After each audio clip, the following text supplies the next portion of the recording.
I'll rewrite this story while preserving every structural element, fact, detail, and emotional beat, but with completely fresh language and a human voice that matches the original's tone. They stuck you in the back of the plane, Janet, right next to the bathroom. My sister Clarissa's voice cut through the cabin's ambient drone like a razor through silk, loud enough that every executive, every socialite, every passenger in first class heard every syllable. She twisted in her plush leather seat, 3C naturally, her perfectly sculpted face pivoting to lock onto me with surgical precision. Her eyes dragged across my pressed uniform shirt, lingering on the creases I'd ironed by hand that morning, before stopping at my steel-toed boots. A vicious, triumphant smile stretched across her glossy lips. I guess some people just aren't born for first class. Don't look at me with that stiff stare. You can't bring a gun up here. Take off the uniform and in the real world you're nothing special. At least here nobody's clapping for you. I stopped in the middle of the aisle. My heart rate held steady at 60 beats per minute. I registered the hostile glare of my own blood sister with the same clinical detachment I'd used to assess a low-threat target in a combat zone. I didn't argue. Soldiers don't waste ammunition on shadows. I gave a slight nod, kept my face utterly expressionless, and silently continued toward the rear of the aircraft, tucking my tactical briefcase under seat 12F. I closed my eyes. The smell of cheap coffee and industrial-grade disinfectant assaulted my nostrils. I was a serving United States Air Force colonel, a woman who held life and death in locations not marked on any civilian map. Yet in my own family's eyes, I was nothing more than a pathetic failure who needed to be taught a lesson. Until 2 F-22 Raptor stealth fighter jets glided in, approaching our commercial aircraft from both sides at a distance that was lethally, impossibly close. Before I tell you what happened next, please take a moment to like and subscribe to the channel, but only if this story resonates with you, and let me know in the comments where you're watching from and what time it is where you are. 72 hours of absolute radio silence. That was the operational mandate for the extraction mission in the hostile valleys of the Middle East. I sat in the belly of a transport chopper, my tactical vest heavy with ceramic plates and dried mud. The rotors pounded the air above my head, shaking dust from every rivet in the fuselage. I braced my boots against the metal floor and pressed my spine into the vibrating hull. The mission was a success. We pulled the intelligence team out of a collapsing hot zone without a single casualty, but isolation requires a price. For 3 days I existed completely off the grid. No civilian networks, no personal calls, no connection to the world I'd left behind. I stared at the metal floor of the aircraft, counting the rivets in the steel plating to keep my mind disciplined. My father was the only reason I ever powered on my civilian phone after a deployment. He was the only one in my entire bloodline who understood the silence I carried. He never asked where I'd been. He never demanded explanations I couldn't give. Every deployment without fail, he mailed a single handwritten note inside a care package. Instant coffee, wool socks, and a folded piece of lined paper. No complaints, no guilt trips, just 5 words in a steady, slanted cursive. Still proud of you, kid. He was the only person who showed up to my commissioning ceremony. Clarissa claimed she had a migraine. My mother said the drive was too long. He came alone, stood in the back row in the rain with a disposable camera. And when I walked across that stage, he saluted me, a civilian saluting his daughter. His hand shook, his eyes were wet, and he held that salute until I passed. I carried that image in my chest pocket next to my dog tags for 15 years. I stepped onto the secure tarmac at base and pulled my encrypted civilian phone from my cargo pocket. The screen flared to life. The signal bars jumped to full strength. Instead of a voicemail from my father, the screen flooded with a single text message from Mr. Lawson, my old high school history teacher. I thumbed the screen open with a sand-crusted fingernail. He offered his deepest condolences for a beautiful funeral. He mentioned how moving the eulogy was. He said he was sorry I couldn't make it. My boots stopped moving. The desert heat suddenly felt like ice against the back of my neck. My father was dead. He had been dead for days. I stood frozen on the concrete reading the message 3 times to make sure I wasn't hallucinating from sleep deprivation. The words didn't change. Beautiful funeral, moving eulogy, past tense, done, buried without me. The phone weighed 40 tons in my hand. I bypassed my barracks, walked straight to a secure communications tent and dialed Clarissa's number. The satellite signal bounced, crackled, connected. She answered on the 4th ring, chewing something crunchy. Her voice was casual, relaxed, the voice of someone who had already moved on. I demanded to know why she buried our father without waiting for me. She didn't hesitate, she didn't stumble, she didn't apologize. She proudly told me about the crowded church, the imported white lilies she'd ordered, the string quartet she'd hired, and the speech she'd delivered to 300 guests. I gripped the phone so hard my knuckles turned white. The plastic casing creaked under the pressure. She told me she stood in front of our entire extended family, aunts, uncles, cousins, neighbors, church members, and lied to their faces. I heard her exact words echo through the tiny receiver, delivered with the precision of a woman who had rehearsed them. Janet is on a business trip. She's too busy to care about the family. She stole my father's death and turned his casket into a podium. She turned his funeral into a one-woman stage production where she played the grieving angel who held the family together. And I was the heartless, absent villain who chose a paycheck over her own father's grave. She was eating sand in an air-conditioned church. I was eating sand in a combat zone. I demanded an explanation. I reminded her she knew my deployment schedule. I told her the Red Cross had emergency notification protocols specifically designed for active duty service members in communication blackout zones. A single phone call, that was all it required. One call and the military would have extracted me from the mission, flown me stateside on emergency leave, and put me at my father's side before the first shovel of dirt hit the coffin. Clarissa knew this. She knew the protocol. She chose to bypass it. Clarissa let out a sharp, dismissive sigh through the receiver. She didn't care about my logistics. She didn't care about military emergency channels. She didn't care about the 72-hour communication blackout that kept me trapped in a hostile valley while she stood in a designer black dress, dabbing her dry eyes with a monogrammed handkerchief, playing the devastated daughter for a crowd. She delivered the final psychological strike with terrifying ease. You were never home anyway. Your military is more important. The line went dead. She hung up on me. I didn't throw the phone. I didn't scream. I didn't punch the canvas wall of the comm tent. I slid the device back into my cargo pocket, squared my shoulders, and walked directly to the armory. I sat down at the cleaning station, disassembled my service weapon, and laid each piece on the old mat with surgical precision. The bolt carrier group came apart in my hands, each component hitting the rubber surface with a clean metallic click. I scrubbed carbon from the chamber with the same focused attention I used to lock emotions behind reinforced steel. Pin by pin, spring by spring, I cleaned that weapon for 45 minutes. When I reassembled it, the action was smooth, the bore was spotless, and the bloodline was officially severed. I realized that day my only true family war dog tags. Clarissa thought my career was a cheap excuse to avoid family dinners. She had no concept of the Kandahar Basin. Years before my father's funeral, I stood in a makeshift command center built from plywood and corrugated steel, watching a red beacon flash on a digital map. The beacon represented a young F-22 pilot, Major Kyle Booker, call sign Rook 1, who had been forced down by heavy anti-aircraft fire in the jagged mountain terrain. His ejection seat had fired. His airframe was burning in a ravine. He was trapped in a hostile valley with enemy combatants closing from 3 directions. Outside our tents, a massive sandstorm was tearing visibility down to 0. The canvas walls snapped violently against the support poles. Sand forced its way through every seam, grinding between my teeth, coating the screens of every piece of equipment with a fine brown film. General Macallan stood over the radio console, his jaw locked so tight the tendons in his neck were visible. He studied the map. He calculated the risk. He issued a direct, non-negotiable order: stand down. The rescue choppers couldn't fly in the dust. The rotary wing pilots refused to lift off. Booker was considered a calculated loss, acceptable attrition. I looked at the red beacon on the screen. It pulsed like a heartbeat.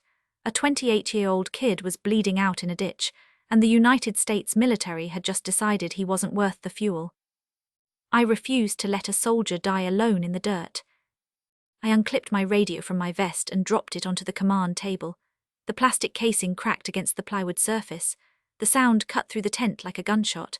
Every operator in the room turned and looked at me. General Macallan barked my name. He called me by my full rank and surname. He told me I was facing an immediate court-martial if I took one more step toward that door. I looked at him for exactly 2 seconds. I turned my back on a 2-star general and sprinted out of the command center. The blowing sand stripped the skin off my cheeks the moment I cleared the tent flap. I bypassed the grounded helicopters, their rotors tied down, their crews sheltering inside, and commandeered an F-16 sitting on the alert pad. The ground crew chief sprinted toward me, crossing his arms in an X, screaming abort signals over the wind. I climbed the ladder, strapped into the cockpit, bypassed the standard pre-flight checks and fired the engine. The turbine screamed to life, drowning out every voice on the tarmac, sucking sand into the intake with a sound like grinding teeth.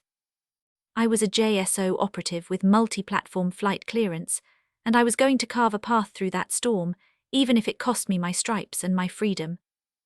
I pushed the throttle forward and shot into the blinding brown wall. Visibility was non-existent. The canopy was opaque with particulate, the sand grinding against the glass like sandpaper on steel. I flew strictly on instruments, keeping the jet dangerously close to the valley floor to avoid the worst of the upper-level turbulence. The terrain-following radar painted the canyon walls in green lines that shifted and jumped with every gust. The airframe shook violently. Warning lights flashed across the instrument panel in rapid succession: engine temperature, airspeed deviation, terrain proximity, intake filter saturation. I ignored every single one. I locked onto Booker's distress beacon and followed the signal through the canyon walls, threading the jet between ridge lines I couldn't see. I opened a localized comms channel. Booker's voice came through broken, ragged, barely audible over the static. He was pinned behind the wreckage of his own cockpit section. He could hear small arms fire getting closer. I told the kid to keep his head down. I told him I was inbound and I was not leaving without him. I dropped my ordnance precisely along the ridge line, clearing the hostile positions advancing on his crash site. The concussions rippled through the valley floor, sending columns of dust and debris skyward for minutes. I pulled the jet into a hard banking turn, the G-forces pressing my helmet against the headrest, and came back around for a second pass.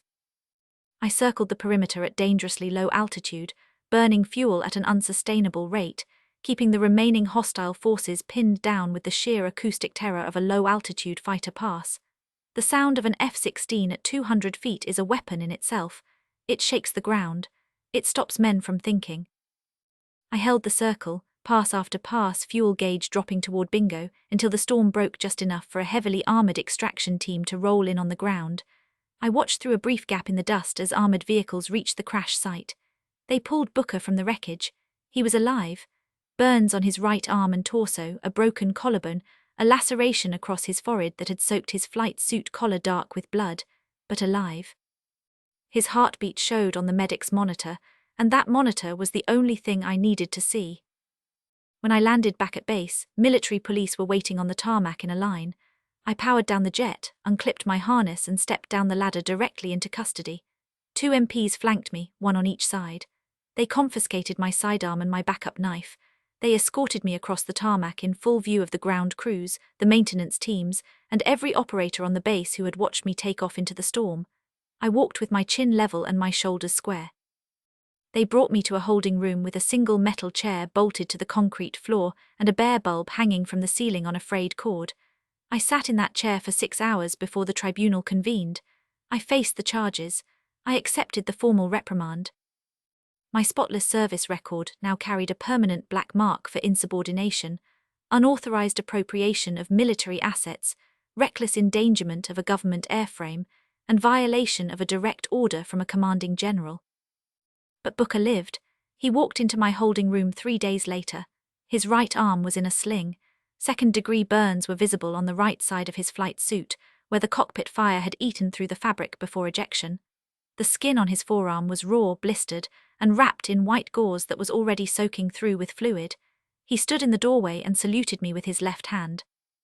He didn't say a word. The look in his eyes forged a contract stronger than any civilian marriage or biological tie. I traded my spotless record for his pulse. That is how soldiers pay their debts. Clarissa would never understand a currency that didn't involve a bank account. I apply the principles of warfare to every aspect of my life. When you face an enemy who relies on deception, you do not attack their armor. You dismantle their supply lines. Months after the funeral, I sat at my minimalist dining table in my DC apartment, booting up my secure laptop. The screen glowed blue against the bare walls. No photographs, no decorations, no civilian clutter. Clarissa's company, living radiantly, was generating millions through premium organic wellness products. Her face was plastered across billboards, magazine covers, and sponsored social media campaigns. She sold the fantasy of pure, clean living to desperate women willing to pay $200 for a jar of face cream and $150 for a bottle of green powder that promised to cure everything from anxiety to agging. I leveraged my internal intelligence network, civilian forensic accountants and supply chain analysts who owed me favors from years of joint task force operations. One of them was a retired Navy investigator who specialized in corporate fraud. I bought him a steak dinner at a diner off Route 1 and slid a folder across the table. He took it home. It took exactly 48 hours to trace Clarissa's supply chain from her branded warehouse in New Jersey to its true origin. She wasn't using organic farms. She was importing cheap synthetic chemical compounds from unlicensed overseas factories and falsifying the FDA organic certifications. The shipping manifests didn't match the declared contents. The laboratory signatures on her compliance documents belonged to a chemist who had been dead for 4 years. She was poisoning her own devoted followers for a profit margin. A soldier respects truth above all else. I did not confront her. I did not call her. I did not engage in a screaming match over the phone. That is how civilians fight, with noise and emotion. I fight with evidence and timing. I compiled the shipping manifests, the fake laboratory signatures, the purchase orders from the unlicensed factories, the offshore bank routing numbers, and the dead chemist's forged credentials into a single encrypted digital dossier. Every document was organized chronologically, cross-referenced, and annotated with source verification. I labeled each file with the precision of an intelligence brief, tagging the most damning items with red flag markers. The dossier was 47 pages long. It was bulletproof. I routed my IP address through 3 proxy servers, 2 domestic, 1 overseas, and sent the entire package anonymously to the investigative desk of a major national newspaper. The journalist who received it was a Pulitzer nominee who had taken down a pharmaceutical company the previous year. I chose her specifically. I closed my laptop, walked into my kitchen, and brewed a black coffee. I stood by the window watching the city traffic crawl below on the avenue. I felt nothing but the quiet satisfaction of neutralizing a toxic threat with a single surgical strike. The coffee was bitter, the justice would be worse. The article hit the front pages the next morning. The headline was devastating. By noon, consumer advocacy groups were issuing public warnings to stop using Living Radiantly products immediately. By 2 in the afternoon, Clarissa's stock plummeted 18%. By 4, she was pounding on my apartment door like a feral animal. The thuds shook the frame. I heard her heels scraping the hallway tile as she shifted her weight between impacts. I unlocked the deadbolt and pulled the door open. She stood in the hallway, her designer sunglasses pushed up into her messy, unwashed hair, her face red and swollen with absolute rage. Her Hermes bag hung off one shoulder, the strap twisted. She pointed a manicured finger directly at my chest. Her hand was shaking. "It was you, wasn't it? You hate that I'm successful, just cling to your cheap military honor. Nobody cares." She screamed until her voice cracked, echoing down the quiet residential hallway. A neighbor 2 doors down opened his door a few inches, saw the scene and closed it quickly. The deadbolt clicked behind him. Clarissa's mascara was running in dark streaks down both cheeks. Her French tips were chipped from hammering my door. Her entire empire was hemorrhaging in real time, and she needed someone to blame. She needed a villain because admitting she was the fraud meant admitting she was nothing. I didn't step back. I didn't raise my voice. I stood in the doorway with my arms crossed over my chest, my feet shoulder-width apart, evaluating her breakdown with the same clinical detachment I used when watching a prisoner crack under interrogation pressure. I let her finish her tantrum. I let every word hit the air and die. When she finally stopped to gasp for air, her chest heaving, her lips trembling, I leaned forward just slightly, close enough for her to smell the black coffee on my breath. "A tactical piece of advice, Clarissa. Never build a fortress on sand." I didn't wait for her response. I stepped back, shut the heavy oak door in her face, and engaged the deadbolt. The lock clicked with a sound that carried absolute finality. I walked back to my kitchen and picked up my coffee. It was still warm. The war was officially declared. A week before the flight, my phone buzzed on my desk at the Pentagon. The vibration rattled my pen against the metal surface. I recognized Clarissa's number on the caller ID. I hadn't heard from her since I shut the oak door in her face. 3 weeks of silence. In my experience, silence from a narcissist is never peace. It is preparation. I answered the call strictly to monitor the developing situation. Immediately, the sound of heavy, dramatic sobbing filled my ear. She told me the scandal was destroying her life. She told me she couldn't sleep, that she hadn't eaten in days. She told me she'd had a panic attack in a parking garage and collapsed against the steering wheel, and an ambulance had to come. She told me her fiancé Lyle was threatening to leave. She said she had lost everything, and I was the only family she had left. Her breathing was ragged, punctuated by sharp, theatrical gasps. Then she deployed her ultimate weapon. She claimed our father had left a letter begging us to reconcile. She said she found it in his desk drawer, tucked inside his old Bible between the pages of Psalms. She described the envelope, yellowed, sealed, with both our names written on the front in his handwriting. She wanted me to fly with her to Washington, D.C. to visit his memorial site together, to read the letter side by side at his gravestone to honor his dying wish. She promised she had booked us 2 side-by-side tickets.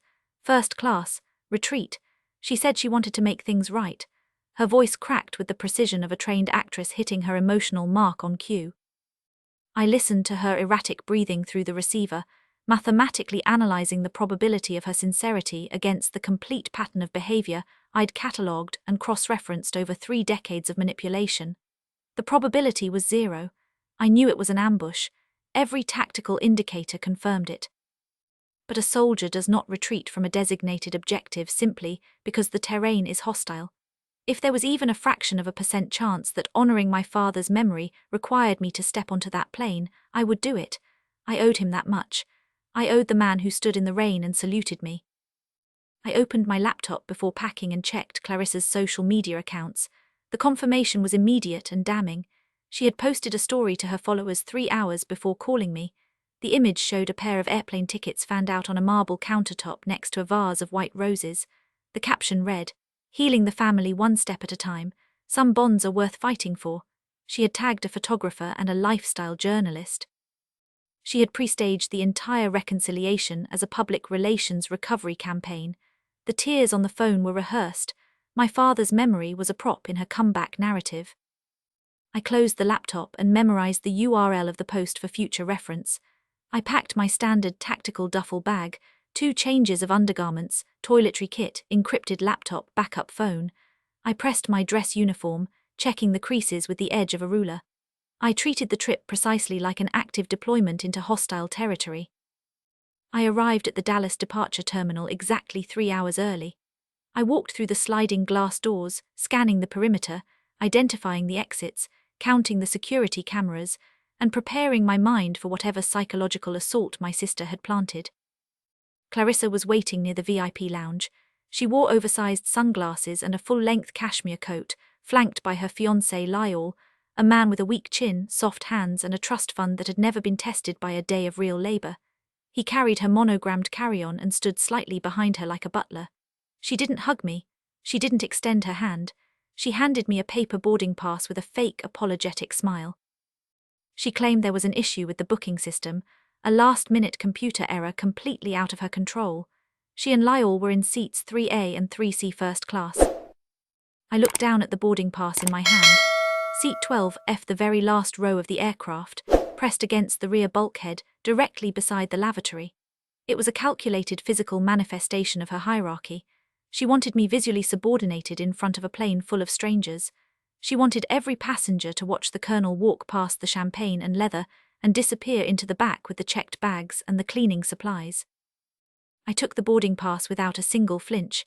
I did not complain to the gate agent. I did not ask for a reassignment. I folded the paper precisely in half and slipped it into my breast pocket. I walked down the jet bridge, my boots hitting the metal floor in perfect rhythmic precision. I entered the cabin, bypassing the spacious leather recliners of first class, where a flight attendant was offering warm towels and sparkling water. I felt the eyes of the wealthy passengers tracking my uniform as I passed. Clarissa made sure to speak loudly to Lyle as I walked by, laughing about something on her phone, securing her narrative.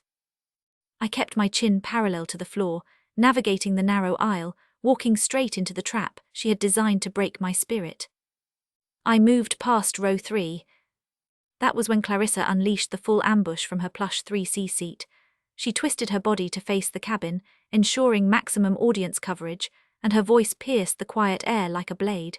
She mocked my seat assignment next to the lavatory. She commented on my boots.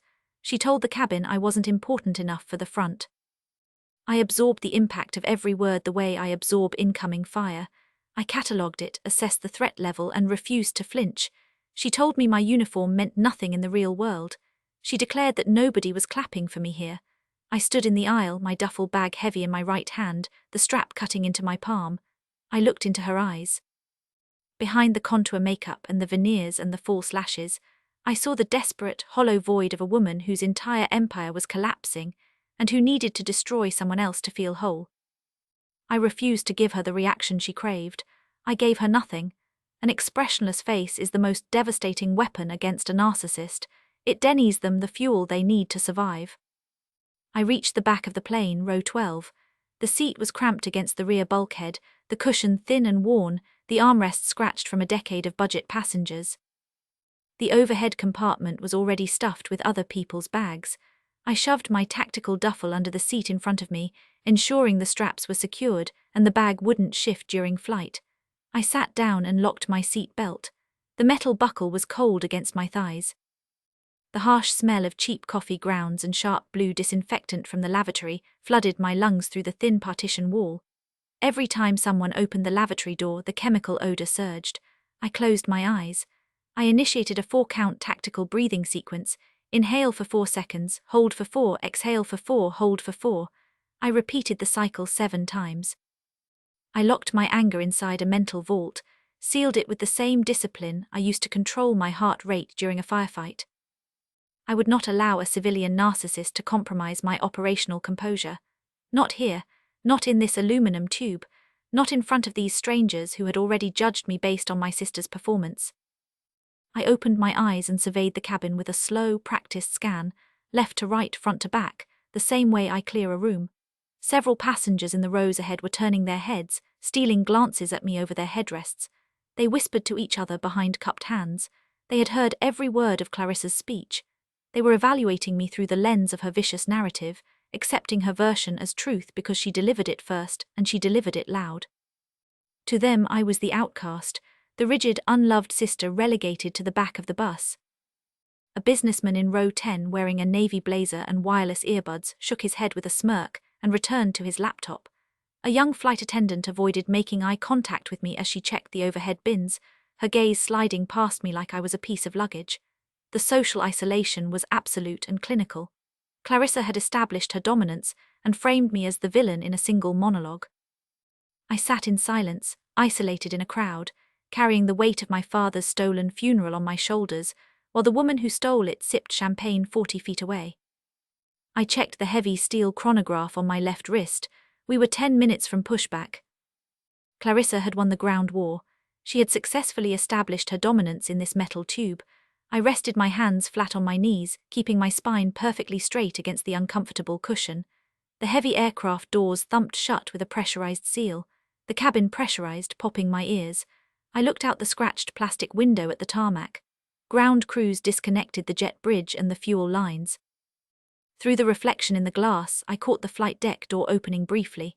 The captain stepped out, scanning the rear cabin with an expression I recognized, the focused, alert look of a man who had just received an unexpected communication from an authority outside his standard chain of command. His eyes paused in my direction for a half-second before he turned and disappeared back into the cockpit. The door locked behind him. I filed the observation and stored it. Let Clarissa enjoy her fragile victory.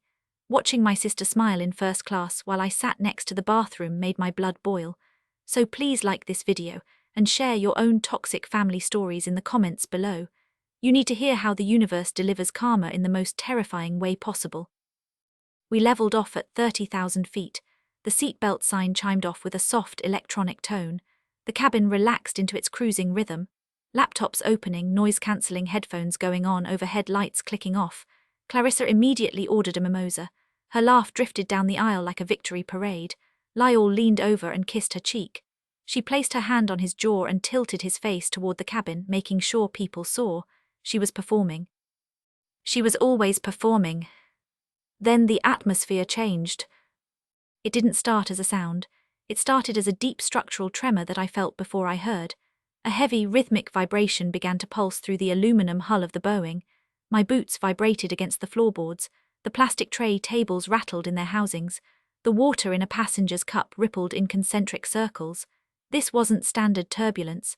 Standard turbulence is erratic and choppy, caused by atmospheric pressure changes. This vibration was consistent, powerful, and intentionally packing our exact air speed. It was mechanical, deliberate. Something massive was flying entirely too close to our commercial airspace. The hum grew into a deafening roar. The overhead bins shook violently, luggage shifting and thumping inside the compartments. A flight attendant near the mid-cabin galley dropped a plastic cup, spilling ice down the aisle. The cubes skittered across the thin carpet like shrapnel from a fragmentation round. Panic ignited instantly across the cabin. Passengers began shouting, gripping their armrests with white knuckles. Cell phones clattered to the floor. A child 3 rows ahead of me started crying, pressing her face into her mother's shoulder. A man in a window seat yanked his shade down, as if blocking the view would block the danger. At the front of the plane, Clarissa leaped out of her plush leather seat. The blood completely drained from her face, exposing the sheer cowardice beneath her contoured makeup. Her skin went from bronze to grey in 2 seconds. She grabbed the shoulder of a passing stewardess, her manicured nails digging into the woman's vest, her voice shrill and hysterical and cracking on every syllable. "Is it terrorism? Is there a bomb?" She was terrified. Her wealth, her 3.2 million followers, her fake organic empire, her cashmere coat, her first-class mimosa, all of it meant absolutely nothing at 30,000 feet when real danger approached. Lyle was frozen in his seat, his mimosa soaking into his linen shirt, his mouth hanging open, his soft hands gripping the armrests like a man who had never faced a single moment of genuine physical threat in his entire sheltered life. The CEO of Living Radiantly and her trophy partner were reduced to helpless, whimpering civilians in a metal tube they couldn't control. I did not panic, I did not move, I did not grip my armrest or look for the nearest exit or pray to anyone. I sat perfectly still in 12F, my hands flat on my knees, my spine locked against the seat back, while 186 other souls on this aircraft surrendered to terror. I tilted my head toward the window and pressed my ear closer to the vibrating hull. Every sound tells a story if you know how to read it. My eardrums, trained on dozens of active military flight lines across 4 continents, instantly recognized the acoustic signature cutting through the thin air. It was a dual-engine harmonic, not the turbofan whine of a commercial airliner, not the chop of a helicopter, not the irregular rumble of propeller-driven aircraft. This was a thrust-vectoring turbofan pair. Specifically, Pratt & Whitney F-119 engines, each producing 35,000 pounds of thrust, each capable of supercruise without afterburner. No civilian craft on the planet produces that violent, tearing sound. It is the sound of a machine built for a single purpose, controlled, absolute dominance of the sky. My heart rate stayed locked at 60 beats per minute. I leaned slightly to the left, pressing my shoulder against the vibrating cabin wall, and looked out the scratched acrylic window into the dense cloud cover. The white clouds outside my window suddenly shredded apart like torn fabric. A massive, geometric slab of radar-absorbent grey metal sliced into my field of vision from below. It was an F-22 Raptor, flying so close I could read the serial numbers painted on its tail fin. The angular fuselage cut through the atmosphere like a surgical blade, its twin vertical stabilizers razor-sharp against the white sky. A second later, another Raptor flanked the right side of the commercial jet, appearing in the opposite windows with the same silent predatory precision. They were flying in a tight, aggressive combat formation, intentionally violating every FAA civilian airspace regulation in the book. They had physically boxed the Boeing in. 2 of the most advanced stealth fighters ever built by human hands were escorting this commercial aircraft like a presidential convoy. I watched the lethal sharp angles of the stealth fighters riding the slipstream, and I knew exactly who was sitting in the lead cockpit. The burn scars on his right arm would still be visible beneath his flight gloves. The debt he carried was older than his marriage, deeper than his rank, sealed in blood and sand in a valley in Kandahar. Major Kyle Booker, call sign Rook 1, had found me. I pressed my back into the seat and waited. The aircraft intercom hissed, emitting a sharp electronic squeal that silenced the screaming cabin.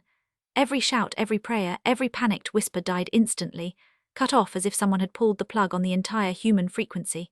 The captain's voice came through the overhead speakers. He did not use his standard soothing customer service tone. His voice was taut, controlled, vibrating with a rigid, absolute reverence that came from a man who understood exactly what was happening outside his windshield. "Ladies and gentlemen, please remain seated. The two F-22s outside are not a threat. That is an honor escort from the United States Air Force, ordered to close airspace to salute a special passenger sitting in seat 12F. The entire cabin went dead silent. The silence was physical. It had weight. Every single head on the aircraft swiveled toward the back row, toward me.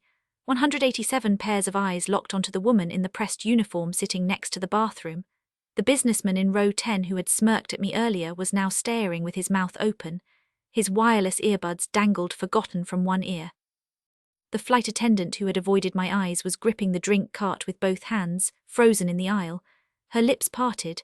The crying child had gone quiet. A woman across the aisle from me pressed her hand to her chest and held it there. Up in first class, Clarissa's brain short-circuited. I didn't need to see it, I heard it. The reality of the captain's announcement shattered her fragile narrative like a bullet through a plate glass window. She clung desperately to the back of seat 3C, her knuckles bone-white, and screamed toward the cockpit door. Her voice was raw, stripped of its usual polished performance tone, breaking apart like wet paper. "Impossible. You have the wrong person. 12F is my sister. She's just a..." She couldn't finish the sentence. Her mouth kept moving, but the words died in her throat. She couldn't comprehend that the quiet woman she had just publicly degraded, the woman she had banished to the back row next to the chemical toilet, commanded enough authority to summon $50 million worth of stealth aviation to close civilian airspace at 30,000 feet. She looked wildly at the passengers around her, scanning their faces, trying desperately to force them to believe her lie. But they were already looking past her. Every pair of eyes in that cabin was locked on the back row, on me, on the woman in the uniform she'd told me to take off. The captain keyed the microphone again. His voice dropped an anvil on Clarissa's remaining sanity. The words filled the pressurized cabin with a weight that pushed against the walls. "The Air Force Command sends its highest regards to active duty Colonel Janet Smith, call sign Viper. Thank you, Colonel, for your relentless service."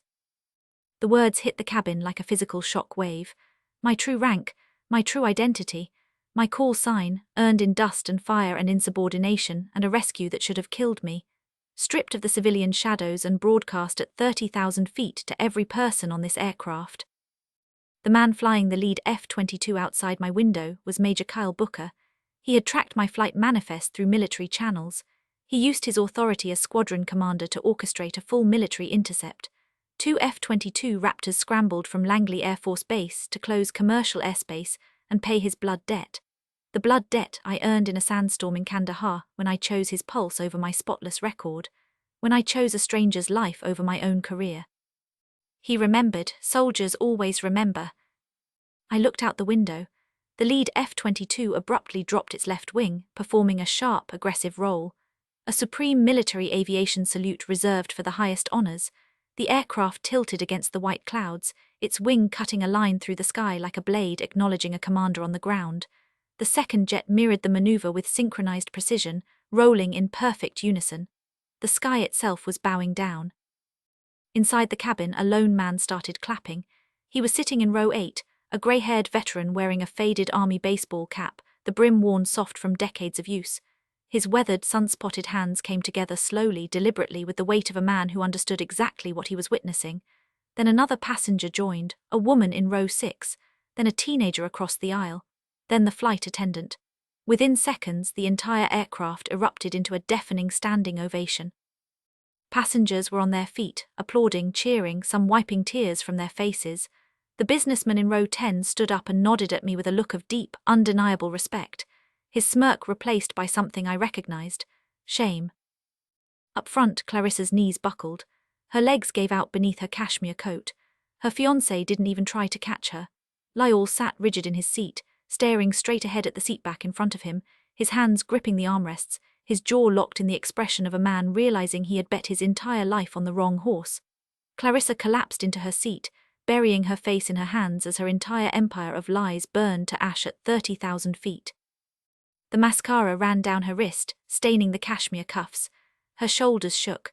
The woman who had told me to take off the uniform because I was nothing without it was now drowning in the applause that uniform commanded. I did not smile. I sat perfectly straight in 12F, the seat my sister chose as my punishment, the seat that now held the only person on this aircraft that the United States Air Force came to salute. I raised my chin and gave a sharp, commanding nod to the men in the sky. The ovation continued for a full 90 seconds. Passengers in the rows around me reached out to shake my hand.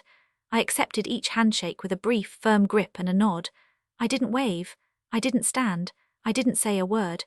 I acknowledged the honor the way a soldier acknowledges duty, with discipline, silence, and a spine made of steel. The seat next to the bathroom had become the most powerful seat on the aircraft. The aircraft touched down in DC, the wheels barked against the runway, and the thrust reversers roared for 3 seconds before the Boeing settled into its taxi speed. As the seatbelt sign chimed off, the passengers refused to stand. They waited. Every single person in that cabin remained seated, creating a clear, open aisle from row 12 to the forward exit. It was a spontaneous civilian honor guard. Nobody coordinated it. Nobody announced it. They simply knew. I grabbed my tactical duffel and walked up the aisle. My boots struck the thin carpet in a measured cadence. Passengers nodded as I passed. The grey-haired veteran in the army cap pressed his hand to his heart and held it there until I moved beyond his row. The flight attendant standing near the forward galley straightened her posture and gave me a small, respectful bow of the head. A mother in row 5 whispered to her daughter, "That's what real strength looks like." I kept walking. When I reached row 3, Clarissa was standing in the aisle, shaking violently. Her makeup was severely smudged, running down her cheeks in dark streaks that had dried into stiff lines on her skin. Her cashmere coat was wrinkled, stained with tears and spilled mimosa. Her eyes were bloodshot. She looked at my uniform, at the silver eagles on my shoulders, at the ribbon rack on my chest, at the pressed creases she had mocked 2 hours ago, with absolute terror, as if she were seeing me for the very first time. She reached out a trembling hand toward my sleeve. "Colonel, since when did you?" I didn't break my stride. I looked right through her. Through the makeup, through the lies, through 36 years of manipulation, through the stolen funeral, through the fake olive branch, through seat 12F. I looked through all of it and saw nothing worth stopping for. Nothing worth a single syllable. "The aisle is blocked, Clarissa, move." I stepped around her frozen body and walked off the plane. The jet bridge was empty. My boots hit the metal floor, and the sound echoed down the tunnel like a closing statement in a courtroom. I did not look back. Within a week, the footage captured by passengers went viral. The internet operates with ruthless efficiency. Cell phone videos from 6 different angles showed the F-22 Raptors gliding alongside the Boeing's wings, followed immediately by the cockpit announcement and the unmistakable audio of Clarissa screaming her frantic denial. The first video posted hit 2 million views in 12 hours. By the second day, a compilation appeared on every major platform. The opening shot was Clarissa's smug face mocking me in the aisle, cut directly against the exterior footage of the Raptors banking alongside the fuselage. The contrast was devastating. One video alone hit 14 million views in 72 hours. The headline on the most shared clip read, "Military colonel's own sister humiliates her on plane, then 2 F-22 fighter jets show up." News outlets picked it up within 48 hours. A cable news anchor played the audio of the captain's announcement live on air and shook his head on camera without saying a word. The public connected the dots instantly. They matched the disgraced CEO from the fake organic product scandal to the hysterical woman throwing a tantrum at 30,000 feet. Her name trended across every platform simultaneously. The top comment on the most viewed video, with over 90,000 likes, read, "She told a colonel to take off the uniform. The colonel brought 2 F-22s to put it back on." Her verified follower count, once 3.2 million, collapsed to 380,000 in 6 days. I watched the number drop in real time on a public analytics tracker. It fell like a stock chart in a crash, a steep, unbroken red line plunging toward irrelevance. The stock for living radiantly didn't just drop, it evaporated. The board of directors held an emergency session and issued a public statement distancing the company from its founder within 72 hours of the footage going live. Retailers pulled her products from their shelves. Wholesale partners terminated contracts. 2 class action lawsuits were filed by consumers who had purchased products based on fraudulent organic certifications. The false fortress she had built on sand finally collapsed into the ocean, and the tide carried every piece of it away. 7 days after the flight, I sat in my secure office at JSOC headquarters. The room was quiet. The fluorescent light hummed above my desk. My sidearm was locked in the top right drawer. My coffee was black and cold. A notification popped up on my encrypted terminal, a new message in my personal inbox. I recognized the sender address. It was Clarissa. I opened the email. It was a pathetic, rambling manifesto of excuses that stretched for 11 paragraphs. She begged for my forgiveness. She admitted she was jealous of our father's pride in me. She admitted she deliberately bypassed the Red Cross notification protocol because she wanted to be the star of his funeral alone. She wrote that she always knew I was the stronger one and that it made her sick to her stomach. She claimed she had started therapy. She desperately tried to invoke our shared bloodline, our childhood bedroom, the driveway where we used to ride bikes, pleading with me to issue a public statement defending her character and clearing her name. She demanded a response, terrified by my absolute silence. She said the silence was worse than anything I could have said. She wanted me to save her from the fire she had started. I read the last sentence of her email. I did not feel pity. Forgiveness is a civilian concept used to absolve guilt without consequence. In my world, actions dictate reality. Consequences are permanent. They do not bend because someone writes an email full of excuses and childhood memories. I dragged the cursor over to the top right corner of the screen. I did not type a single letter in response, not one. I clicked the delete icon. The email vanished, permanently purged from the server. I cleared my entire inbox, shutting down the final access point my toxic bloodline had to my life. Clarissa was no longer a family member. She was no longer a sister. She was simply a neutralized threat, filed and forgotten. I closed the laptop and pushed it to the edge of my desk. I opened the top drawer. Inside sat a heavy, sealed envelope bearing the personal crest of General Macallan, the same man who threatened to strip my rank in Kandahar, the same two-star who called me insubordinate and ordered my arrest on the tarmac. I broke the wax seal with my thumb. The red wax cracked cleanly. I unfolded the thick stationery. The paper was heavy, textured, the kind of paper a general uses when a typed memo isn't sufficient. The handwriting was sharp and disciplined, each letter formed with the rigid precision of a man trained to issue orders, not sentiments. I read the short paragraph in the center of the page. There are breathing lives out there because you dared to break my rules. I owe you a thank you. It was the highest form of validation a soldier could receive. Not an apology, not a reversal of the reprimand, a recognition of absolute truth.